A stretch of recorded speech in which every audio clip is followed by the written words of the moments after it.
Hello everyone.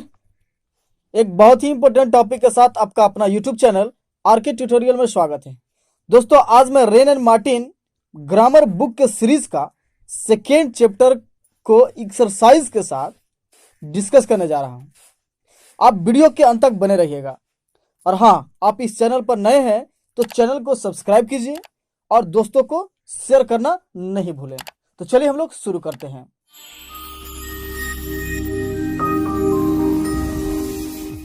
चलिए हम लोग शुरू करते हैं। सबसे पहले जो है हम इस टॉपिक का दैट मींस आपका चैप्टर 2 है, वो टॉपिक का नाम है सब्जेक्ट एंड प्रेडिकेट। तो सब्जेक्ट एंड प्रेडिकेट को सबसे पहले हम कहते किसको हैं, ये what is subject and what is predicate, ये इसको पहले हम डिस्कस करने जा रहे हैं। पहले इसको डिस्कस करने के बाद मैं आपको ये समझाऊंगा कि सब्जेक्ट क्या होता है, प्रेडिकेट क्या होता है। इसके बाद आपको हम एक्सरसाइज बताएंगे। जैसे कि आपको पहले ही बताया है कि रेन एंड मार्टिन बुक का जो भी है मैं हर एक्सरसाइज को बताऊंगा। तो इसके पहले इसको समझ लेंगे और इसके बाद में जो इसका एक्सरसाइज है मैं आपको एक्सरसाइज कंप्लीट कराऊंगा। आप वीडियो लास्ट तक देखिएगा। तो चैप्टर 2 है subject and predicate. Subject and predicate. तो दोस्त, आपको ये पता है कि अगर आपको ये जानकारी नहीं है कि सब्जेक्ट किसे कहते हैं, आप प्रेडिकेट किसे कहते हैं, तो आप इंग्लिश में कुछ नहीं जानते हैं। तो चलिए हम लोग देखते हैं। Every complete sentence contains two parts, a subject and a predicate. कहता है कि अगर कोई भी सेंटेंस हो जिसका जो मीनिंगफुल सेंटेंस है वो 2 पार्ट्स में उसको डिवाइड किया जाता है। हमेशा हर सेंटेंस में जो है उसमें 2 पार्ट्स होता ही होता है। जैसे सब्जेक्ट है, पहले आपको बताया अभी जस्ट कि सब्जेक्ट एंड अ प्रेडिकेट। एक सेंटेंस में सब्जेक्ट होता है और प्रेडिकेट दोनों होता है, ट्रांजिटिव और इंट्रांजिटिव जिसको हम लोग बोलते हैं। अब देखते हैं सब्जेक्ट किसे कहते हैं, पहले उसको समझिए। आपको पता है सब्जेक्ट किसे कहते हैं। द सब्जेक्ट इज व्हाट और home the sentence is about. That means जब या उस व्यक्ति या वस्तु का बोध कराता है जिसके बारे में कुछ कहा जाता है। मीन्स ये होता है सब्जेक्ट वो होता है जिसे कुछ कोई काम कर रहा है। जैसे एग्जांपल लेते हैं हम लोग, राम इज राइटिंग। तो सब्जेक्ट हमें देखना है कि राम इज राइटिंग जो है, तो सब्जेक्ट उसे कहते हैं जो कुछ कर रहा है। क्या कर रहा है? हु और व्हाट। आपको यही समझना है। जहां पे आपको ये पता चल गया हु और व्हाट, हु कौन और व्हाट क्या, अगर इसका आंसर आप खुद समझ लेते हैं, अगर अब इसका आंसर आपको मिल जाता है, वही आपका सब्जेक्ट होता है। Ram is writing. Writing what, कौन, हु, राम। कौन क्या कर रहा है? Ram is writing. तो जो इसमें राम हो जाएगा, राम क्या हो जाएगा? वो सब्जेक्ट हो जाएगा। और इज राइटिंग ये क्या हो जाएगा? प्रेडिकेट होगा। आप एक चीज ये भी समझेंगे कि जहां पर वर्ब लेता है, जो भी हेल्पिंग वर्ब होता है, उसके बाद वाला जो भी सेंटेंस होता है वो हमेशा प्रेडिकेट ही होता है।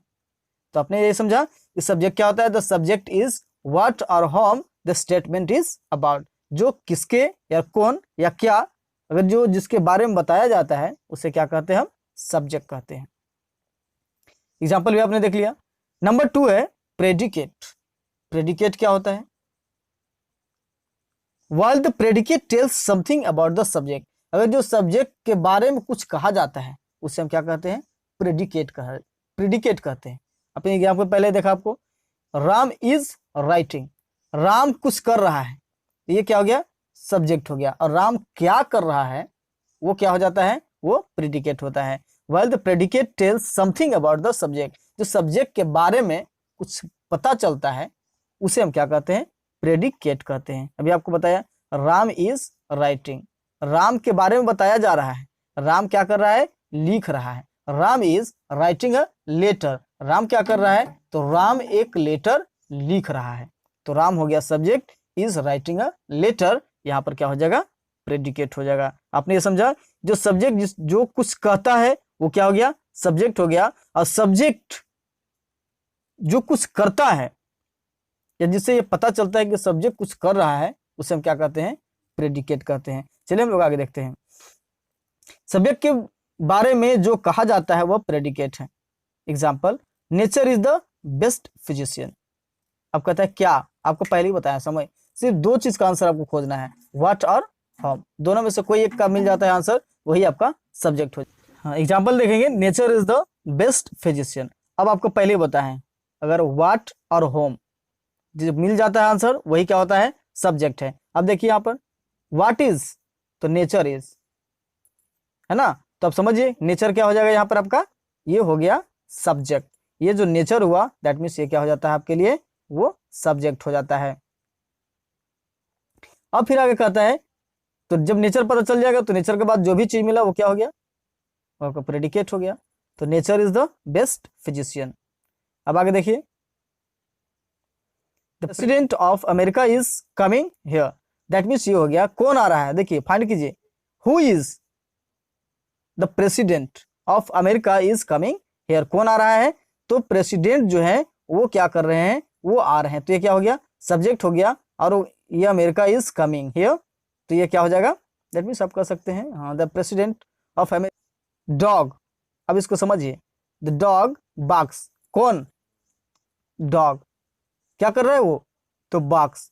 तो यहाँ पर डॉग क्या हो जाएगा, ये जो है डॉग वो आपका सब्जेक्ट हो जाएगा, अब बाक्स जो है वो प्रेडिकेट हो जाएगा। तो अब समझिए कि इंपरेटिव सेंटेंस क्या होता है। इंपरेटिव सेंटेंस आपको पहले बता दिए हैं, अगर आप मेरा इस सेंटेंस का वीडियो नहीं देखे हैं तो नीचे डिस्क्रिप्शन बॉक्स में इसका वीडियो दिया हुआ है, आप वहां पर जाकर के इसका देख सकते हैं। तो इंपरेटिव सेंटेंस किसे कहते हैं मैं आपको पहले ही बता चुका हूं। तो अब इसमें देखेंगे कि इंपरेटिव अगर सेंटेंस आपको इंपरेटिव मिलता है और इंपरेटिव सेंटेंस अगर मिल जाता है तो हम उसमें सब्जेक्ट और प्रेडिकेट कैसे अलग अलग करेंगे। तो जैसे ही देखते हैं, तो इंपरेटिव सेंटेंस में तो कोई सब्जेक्ट नहीं होता है।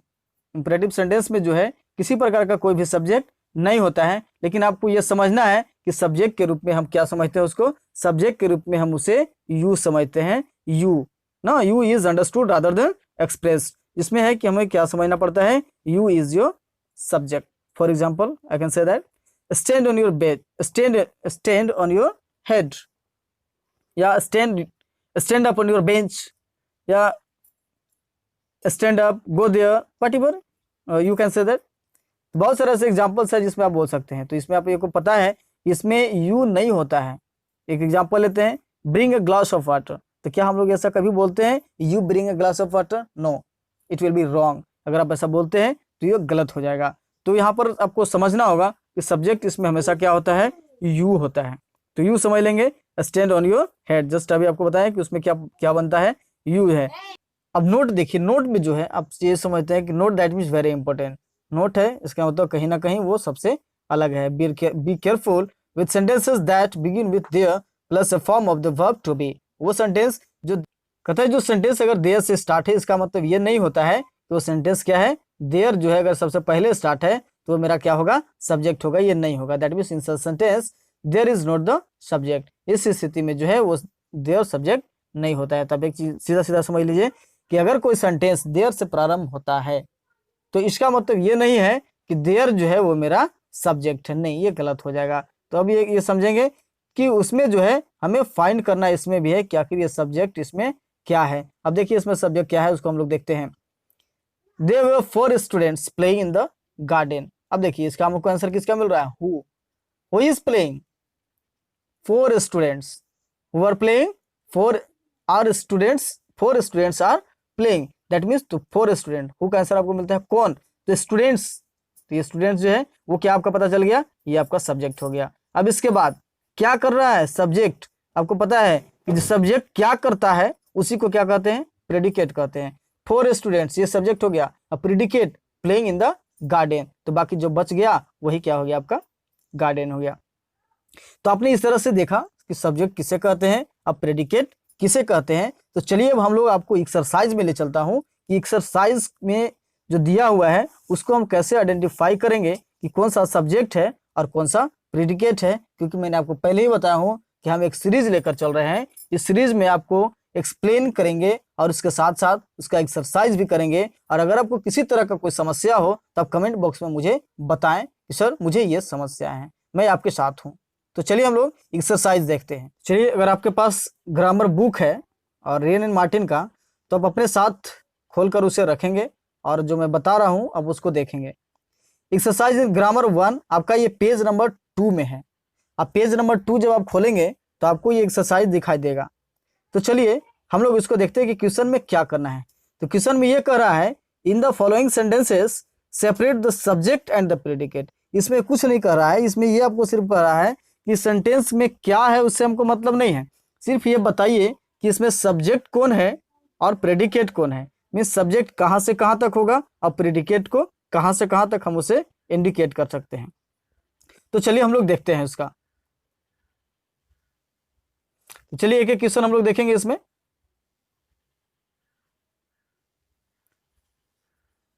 देखिए पहला जो है, पहला कहता है the cackling of geese saved Rome.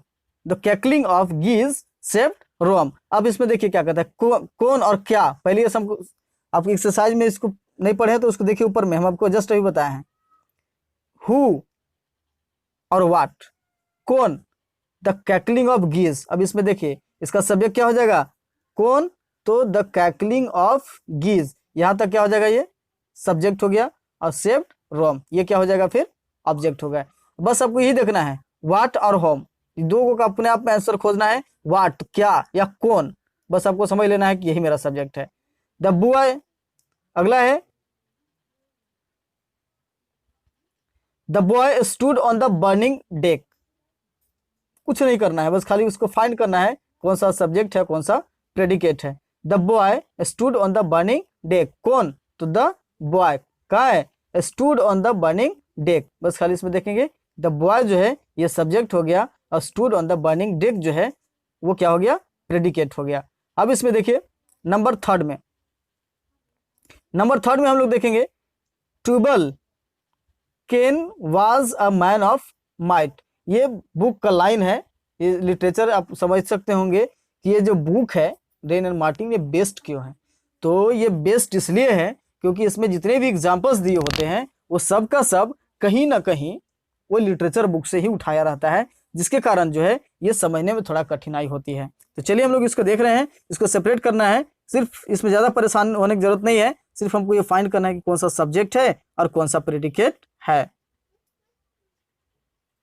अब इसमें देखते हैं, तो नेक्स्ट में देख लीजिए Tubal Cain was a man of might. इसमें सब्जेक्ट क्या हो जाएगा, ट्यूबल केन, है ना। इसमें जो भी है बस आपको सब्जेक्ट देख लेना है कि सब्जेक्ट इसमें क्या हो जाएगा।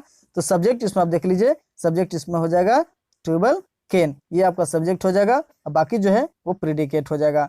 अब आगे देखते हैं नंबर 4 में। नंबर 4 में है stone walls don't make a prison. कहता है स्टोन वॉल जो है वो प्रिजन नहीं बना सकता था। अब इसमें क्या नहीं बना सकता है, जो भी है। अब इसमें हम लोग ये देखते चलते हैं, इसमें क्या है, तो स्टोन वॉल, इसका सब्जेक्ट क्या हो जाएगा, स्टोन वॉल हो जाएगा, और बाकी इसके बाद फिर क्या हो जाएगा, वो प्रेडिकेट हो जाएगा। अगला देखिए नंबर 5 में। नंबर 5 में हम लोग देखते हैं, तो नंबर 5 में ये कहता है the singing of the birds delights us. कौन, समझिए कौन कौन हमें डिलाइट करता है, तो the singing of the birds, यहां तक हो जाएगा। The singing of the birds delights us, कौन हमें खुश करता है, सिंगिंग ऑफ द बर्ड्स, ये सब्जेक्ट हो जाएगा, और इसके बाद यहां से क्या हो जाएगा, फिर प्रेडिकेट हो जाएगा। अगला देखिए number 6, Miss Kitty was rude at the table one day. कौन, मिस किटी, इसका क्या हो जाएगा, सब्जेक्ट मिस किटी हो जाएगा, और बाकी वाला जो है वो ऑब्जेक्ट हो जाएगा। अब अगला देखते हैं इसमें, अगला देखिए number 7, he has a good memory. क्या, कौन, ही किसके पास, तो उसके पास है, उसके पास क्या है, तो गुड मेमोरी है। यहाँ पर क्या हो जाएगा, ही सब्जेक्ट हो गया, अब बाकी वाला प्रेडिकेट हो गया।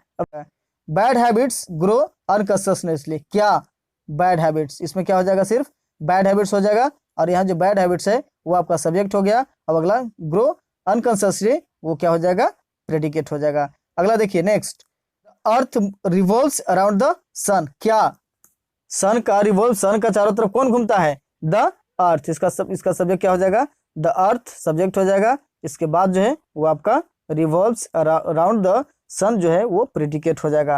अगला नेक्स्ट है नंबर 10। नंबर 10 में आप देखिए nature is the best physician. कौन, क्या, कौन है, तो नेचर है ना, तो नेचर क्या हो जाएगा, सब्जेक्ट हो जाएगा। इसके बाद देखेंगे इज द बेस्ट फिजिशियन, ये जो है वो आपके साथ क्या हो जाएगा, वो प्रेडिकेट हो जाएगा। अगला है एडिशन इन्वेंटेड द फोनोग्राफ। अब देखिए यहाँ पर 11 question number, Edison invented the phonograph. कौन, तो एडिशन, एडिशन जो है वो क्या किए हैं, इन्वेंटेड द फोनोग्राफ। फोनोग्राफ एक ऐसा एक यंत्र है जो सुनने में या उच्चारण करने में वो मदद करता है। एडिसन इन्वेंटेड द फोनोग्राफ, तो एडिसन क्या हो जाएगा, सब्जेक्ट हो जाएगा, और बाकी जो है वो प्रेडिकेट हो जाएगा। नंबर 12 देखिए आप, the sea hath many thousand sands. अब यहाँ देखिए ये ओल्ड इंग्लिश दिया हुआ है, ओल्ड इंग्लिश का सेंटेंस यहाँ पर यूज किया गया है। हैथ मीन्स दैट मीन्स होता है, हैथ एक वर्ड होता है जिसको हम लोग हैज पढ़ते हैं, आज जो है उसको हैथ को चेंज करके उसको मॉडर्न में हैज कर दिया है। The sea has many thousands sands, किसके पास, तो द सी के पास। तो यहाँ पे द सी जो है वो क्या हो जाएगा, सिर्फ वो सब्जेक्ट हो जाएगा, और बाकी यहाँ से जो द सी के बाद हैथ मेनी थाउजेंड सैंड्स, ये जो है वो आपका प्रेडिकेट हो जाएगा। अब अगला देखते हैं हम लोग 13। अब 13 में देखिए क्या है, we can't pump the ocean dry, we can't pump the ocean dry. अब इसमें वी क्या है, वी आपका सब्जेक्ट हो गया, अब बाकी जितना भी है can't pump the ocean dry, ये क्या हो जाएगा, प्रेडिकेट हो जाएगा। नंबर 14, नंबर 14 देखिए, borrowed garments never fit well. जो बोरो गारमेंट्स होता है, जो उधार लिया हुआ गारमेंट्स होता है, वो अच्छा से फिट नहीं होता है। तो अब यहाँ देखिए बोरो गारमेंट्स, अब यहाँ पे एक साथ देखेंगे क्या क्या, आप अपने आप को फाइंड करेंगे, वाट और होम, दो आपको पहले बताए हैं, सिर्फ दो चीज ही अब उसका देखना है। अगर दो चीज में से किसी का एक जवाब मिल गया, इसका मतलब ही आपका सब्जेक्ट हो गया। बोरो गारमेंट्स क्या, तो बोरो गारमेंट्स, ये आपके लिए क्या हो जाएगा, सब्जेक्ट हो जाएगा। नेवर फिट वेल, ये जो है ये आपका क्या हो गया, वो प्रेडिकेट हो गया। अब अगला देखते हैं नंबर 15। अब देखिए नंबर 15 में क्या है, the early bird catches the worm. Early bird, अब इसमें देखिए ज्यादा ध्यान नहीं लगाना है, सब्जेक्ट को देखना है। अर्ली बर्ड क्या क्या, तो द अर्ली बर्ड, इसलिए यहाँ पे सब्जेक्ट क्या हो जाएगा, early bird catches the worm. इसमें सिर्फ अर्ली बर्ड जो है वो क्या होगा, catches the worm, early bird subject हो गया, और कैचेस द वर्म जो है वो प्रेडिकेट हो गया। All matter is इंडेस्ट्रक्टिबल, all matter क्या, तो ऑल मैटर यहाँ पे क्या हो जाएगा, सब्जेक्ट हो जाएगा। इज अनडिस्ट्रक्टिबल, ये जो है आपका क्या हो गया, ये प्रेडिकेट हो गया। अब इसके बाद हम लोग देखते हैं number 17, Islamabad is the capital of Pakistan. कौन, इस्लामाबाद क्या है, कैपिटल ऑफ पाकिस्तान, पाकिस्तान की कैपिटल है। इसमें जो इस्लामाबाद है वो क्या हो गया, सब्जेक्ट हो गया। अब इज के बाद जो है वो कैपिटल ऑफ पाकिस्तान है, ये जो आपका है प्रेडिकेट हो गया। आप एक चीज आप समझ लेंगे कि जहां पर हेल्पिंग वर्ब होता है, तो हेल्पिंग वर्ब के बाद जितने भी वर्ड्स होते हैं, जितने भी वो सेंटेंस आप उसको बोल सकते हैं या वर्ड बोलेंगे, वो सब के सब क्या हो जाता है, वो प्रेडिकेट में ही चला जाता है। अब देखिए we should profit by experience, we should देखिए भी आपका हेल्पिंग वर्ब हो जा रहा है। इसको देखिए we should profit by experience, तो ये है इसमें सब्जेक्ट वी हो जाएगा, और इसके बाद ये जो है प्रेडिकेट, वो ये जो है शुड प्रॉफिट बाय एक्सपीरियंस, ये आपका प्रेडिकेट हो जाएगा। नेक्स्ट में देखिए ऑल रोड्स लीड टू रोम, सारे रोड्स, एक नहीं क्या, ऑल रोड्स, कौन, ऑल रोड्स लीड टू रोम। तो यहाँ पे ऑल रोड्स क्या हो जाएगा, ये सब्जेक्ट हो गया, और लीड टू रोम, ये आपका क्या हो जाएगा, प्रेडिकेट हो जाएगा। अब अगला देखते हैं हम लोग नंबर 20। नंबर 20 में देखिए, नंबर 20 में क्या कर रहा है आपसे, नंबर 20 में ये बोलता है a guilty conscious needs no excuse. कौन, किसको, होम, किसे। तो अब इसमें हम लोग देखेंगे अ गिल्टी कॉन्शियस, इसमें जो है ये गिल्टी कॉन्शियस जो है ये क्या हो जाएगा, यहाँ तक आपका सब्जेक्ट हो जाएगा, बाकी जो है वो आपका प्रेडिकेट हो जाएगा। अब इसमें देखते हैं नंबर 21 में, the beautiful rainbow soon faded away, the beautiful rainbow soon faded away. अब इसमें देखिए द ब्यूटीफुल रेनबो क्या है, तो इसमें जो है द ब्यूटीफुल रेनबो, इसमें सब्जेक्ट हो जाएगा, अब बाकी जो है सून फेडेड अवे, ये आपका प्रेडिकेट हो जाएगा। No man can serve two masters, question number 22। अब इसमें देखिए कहता है 22 में क्या कहता है, no man can serve two masters, तो इसमें सब्जेक्ट क्या हो जाएगा, तो नो मैन हो जाएगा। इसका जो सब्जेक्ट है वो सिर्फ आपका नो मैन हो जाएगा, तो इसका हो जाएगा नो मैन। अब इसके बाद जो कैन है, देखिए ऐसे भी आप समझिए कि कैन है हेल्पिंग वर्ब है, कैन सर्व टू मास्टर्स, ये आपका अलग हो जाएगा, ये प्रेडिकेट हो जाएगा। अ सिक रूम क्या, कौन क्या चीज, ए सिक रूम। 23 देखिए 23 में है a sick room should be well aired, कहते हैं जो सिक रूम होता है, जो पेशेंट रूम होता है, उसे क्या करना चाहिए, सिक शुड बी वेल एयर्ड, हवादार होना चाहिए। अब यहाँ पे देखिए ये क्या हो गया, प्रेडिकेट हो गया, और यहाँ से आपका सब्जेक्ट हो गया। अगला है the due drops glitter in the sunshine, क्या है, तो ड्यू ड्रॉप्स है, तो द ड्यू ड्रॉप्स, इसमें सब्जेक्ट क्या हो जाएगा आपका, सब्जेक्ट जो है वो सब्जेक्ट आपका यहाँ पर ला करके सब्जेक्ट द डी ड्रॉप्स हो जाएगा और इसके बाद यहाँ से जो भी है वो आपका प्रेडिकेट हो जाएगा। 25 में है I shoot an arrow into the air. अब यहाँ पे तो सिंपल से है, आई सब्जेक्ट हो गया, अब बाकी जितने भी हो गए वो क्या हो गया, आपका प्रेडिकेट हो गया। अगला देखते हैं, a barking sound the shepherd heard hers. अब barking sound the shepherd hears. अब बार्किंग, अब इसमें जो है आपको ये समझना होगा कि अब इसमें मेरा सब्जेक्ट क्या है। देखिए क्वेश्चन नंबर अगला है, ये काफी इंपॉर्टेंट है, आप इसको समझिए। अब देखिए यहाँ पर क्या है, क्वेश्चन नंबर 26 में कहता है क्या, a barking sound the shepherd hurts. अब यहाँ समझते हैं, ऊपर से हम लोग ये पढ़ते आए हैं, जो सबसे पहले था, अधिकतर सबसे पहले मिला तो हम क्या समझ गए थे कि मेरा सब्जेक्ट है। तो क्या अब बार्किंग साउंड भी आपका ये सब्जेक्ट होगा?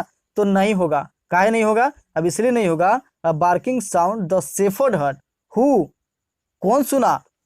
शेफर्ड सुना, इसलिए यहाँ पर जो है आपका जो सब्जेक्ट होगा वो शेफर्ड हो जाएगा। शेफर्ड जो है वो आपका सब्जेक्ट हो जाएगा, और इसके बाद जो इधर वाला जो वर्ड बचा और बार्किंग साउंड, तो ये है आपका प्रेडिकेट। बार्किंग साउंड्स हर्स जो यहाँ पर होगा तो ये क्या हो गया, आपका प्रेडिकेट होगा। अब एक लास्ट आपके सामने बचा हुआ है जो ये भी काफी इंपॉर्टेंट है। On the top of the hill lives a hermit. अब कहता है कि on the top of the hill lives a hermit. कहता है कि हिल के सबसे टॉप पर कौन रहता है? तो हर्मिट रहता है। आपको हम बार बार ये समझाते हैं कि अगर आपको पता चलता है व्हाट और होम या हु, ये पता चलता है, वही आपका सब्जेक्ट होता है। On the top of the hill lives a hermit, कौन रहता है? तो हर्मिट रहता है। तो इसलिए यहाँ पर जो है हर्मिट आपका क्या हो जाएगा, सब्जेक्ट हो जाएगा। यहाँ पर जो है अब देखिए ये हर्मिट यहाँ से वो आपका हो जाएगा सब्जेक्ट, और on the top of the hill lives तक ये जो है वो आपका प्रेडिकेट हो जाएगा। तो दोस्तों ये आपका था एक्सरसाइज, जो काफी सिंपल लैंग्वेज में जो आपको बताया। तो मैं अगले सीरीज में और अगले टॉपिक में मैं आपके साथ अगला चैप्टर लेकर के आऊंगा। तब तक के लिए जय हिंद, थैंक यू। दोस्तों ये वीडियो अच्छा लगा तो लाइक करेंगे और दोस्तों को शेयर जरूर करेंगे।